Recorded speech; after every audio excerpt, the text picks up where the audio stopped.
தங்கமயில் ஒரு ஃப்ராடு, ஒரு நிறைய பொய்கள் சொல்லி தான் அந்த கல்யாணத்தை பண்ணாங்க அப்படிங்கிறது எல்லாத்துக்கும் கம்ப்ளீட்டாலாம் தெரிய வரல. இப்போதைக்கு மீனாவுக்கும் ராஜிக்கும் அந்த பண விவகாரம் மட்டும், அதாவது நகை விவகாரம் மட்டும் போலி நகை கொடுத்தாங்க, கவரிங் நகை கொடுத்தாங்கிறது தெரியும்.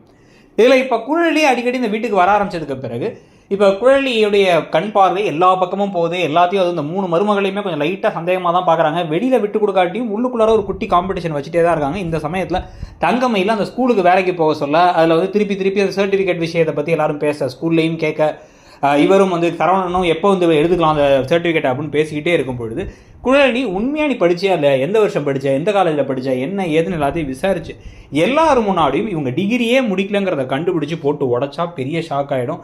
திருன்னு இவங்க முடிக்க ராஜி மீனாக்கு ஆல்ரெடி நகை மேட்டர் தெரியும். இப்போ வீட்டில் எல்லாத்துக்கும் டிகிரி மேட்டர் தெரியும்னா கொஞ்சம் கொஞ்சமாக இவங்களோட பொய்கள் குட்டுகள்லாம் வெளில வர ஆரம்பிச்சு பல நாள் திருடி ஒரு நாள் அகப்படுவாள் அப்படிங்கிற மாதிரி ஒரு பெரிய சிக்கலில் சிக்கிப்பாங்களா தங்கமயிலுங்கிறத பார்க்கணும். நீங்கள் தங்கமயில் சீக்கிரம் மாட்டோம்னு நினைக்கிறீங்களா, வேணாம்